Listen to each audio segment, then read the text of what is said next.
Vamos lá, pessoal, vamos fazer um exemplo aqui para ilustrar que coordenadas polares não funcionam de maneira boa para provar a existência de limite, tá bom? Então, vamos fazer o seguinte, vamos utilizar então coordenadas polares e mostrar que não é uma boa técnica para provar a existência de limites. Essa aqui é a ideia. Então, a gente vai fazer isso via um exemplo. Um exemplo simples, eu vou pegar assim, ó, xy tendendo a 0, 0. E a função pode ser essa daqui, ó, x y ao quadrado dividido por x ao quadrado mais y à quarta, tá bom?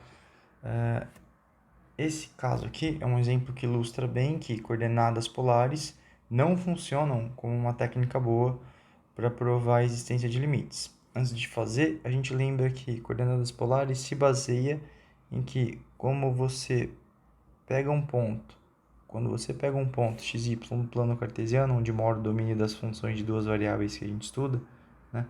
Toda vez que você pega um ponto aqui, de maneira única você associa a ele um ângulo, que se chama de θ, e o tamanho do segmento, que se chama de r.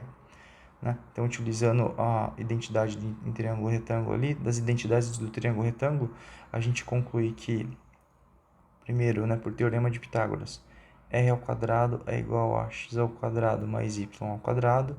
Você vai concluir que x é igual a r cosseno θ, e você vai concluir que y é igual a r seno θ. Tudo isso aqui no triângulo retângulo. O triângulo retângulo que eu estou falando é isso daqui, de ângulo θ. Esse cateto oposto ao ângulo vai ter tamanho y, e esse cateto aqui tamanho x. Aqui é o ângulo reto. Bom, e aqui vai ser o r. Deste triângulo retângulo, você tira todas essas informaçõezinhas que a gente indicou ali, tá bom? Com base nisso, vamos tentar utilizar coordenadas polares e ver o que a gente consegue entender desse limite. A primeira coisa que eu vou fazer, antes de sair aplicando o limite por coordenadas polares, eu vou utilizar um caminho básico aqui. Eu vou fazer esse limite por um caminho, ó. Vou pegar o limite para xy tendendo a 0, 0, mas eu quero fazer x igual a y ao quadrado. Vamos fazer isso. Vou fazer por este caminho. Quando eu escolho x igual a y ao quadrado, o que está acontecendo é, no lugar, eu vou reescrever a função x ao quadrado mais y ao quadrado, e eu vou fazer o quê? Né? Vamos fazer o seguinte, a gente está estudando este limite, deixa ele separado, eu vou tirar essa igualdade. Então, a gente começou a estudar esse limite que a gente estava estudando. Eu vou começar o ataque por aqui, ó, passo 1. Vou começar meu ataque analisando num caminho específico. Depois eu vou utilizar coordenadas polares. Utilizando esse caminho específico, o que vai acontecer? Se o limite existir, ele vai me dar um número e tem que ser o mesmo que eu vou obter lá nas coordenadas polares, certo? Mas note que se você fizer essa conta, a primeira coisa que você vai observar é o seguinte. Quando eu trocar x por y ao quadrado, então vai ficar assim, no lugar do x vai aparecer y ao quadrado, vai aparecer y ao quadrado que já estava, no lugar do x vai ficar y à quarta, no lugar do y vai continuar o y mesmo, o y agora tendendo a 0.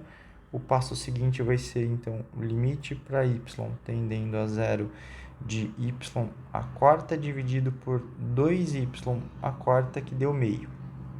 Beleza, então a gente espera que, se eu calcular por coordenadas polares, eu ainda vou obter meio. Então, o passo 2 é utilizar, de fato, a substituição de coordenadas polares. Vamos lá, então, limite para xy tendendo a 0, 0, da função xy ao quadrado dividido por x ao quadrado mais y à quarta. Agora, por coordenadas polares, né?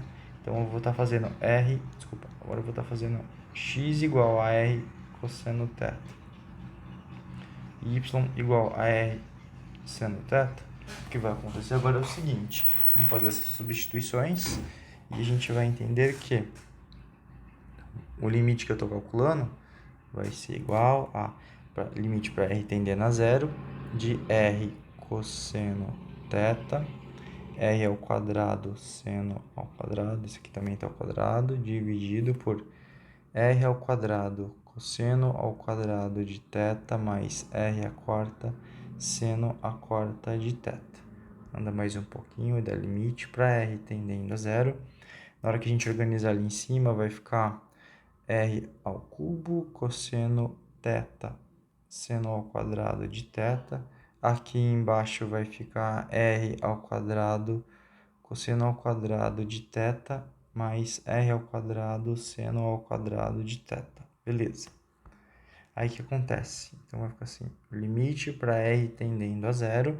Vamos fazer a divisão que aparece ali, vai dar r, vai dar cosseno θ, seno ao quadrado θ. O limite é só em r, né? Aqui no denominador vai ficar então cosseno ao quadrado de θ. E aqui vai dar r ao quadrado seno ao... Não, aqui é quarta, né? Apareceu um quadrado aqui, estava errado, ó. Aqui é quarta e aqui é quarta também, de θ. Beleza. Agora, note que eu posso aplicar de fato o limite nessa última igualdade. Quando você aplicar de fato o limite que eu estou falando, você pode observar que eu posso substituir este termo por zero, né? E este aqui também por zero, né? Quando você fizer isso, a igualdade vai dar isso aqui, ó, 0 vezes cosseno θ seno ao quadrado de θ dividido por cosseno ao quadrado de θ mais 0 ao quadrado seno a quarta de θ.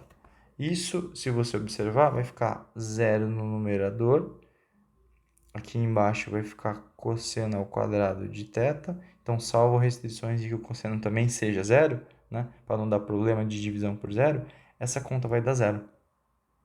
Então, para certas escolhas de θ, tá vendo? Essa conta vai dar zero.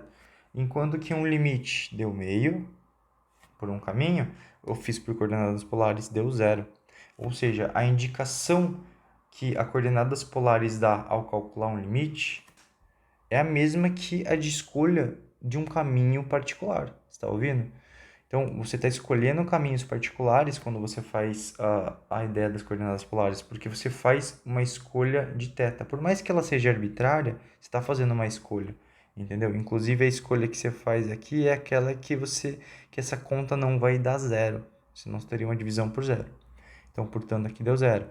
O que você conclui? Que esse exemplo mostra para gente que coordenadas polares, tá vendo? Esse exemplo mostra que coordenadas polares ajudam a gente a verificar a não existência de limite, não existência, porque ele é como se fosse um teste dos dois caminhos, um teste de caminhos, entendeu?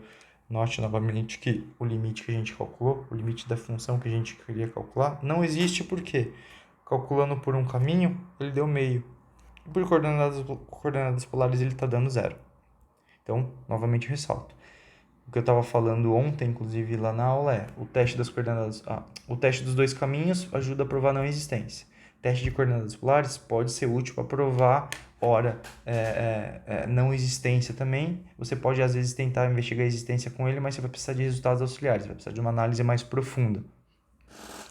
E a gente tinha o teste era o teorema do confronto, isso aí é praticamente de uma consequência do teorema do confronto, aquele que quando você conseguir separar um que vai para zero e um que é limitado, tá bom? Enfim, aqui a gente ilustra aquela consequência do teorema das coordenadas polares, ou seja, coordenadas polares não são uma boa ferramenta para provar a existência de limites, e esse exemplo ilustra isso. Valeu, galera!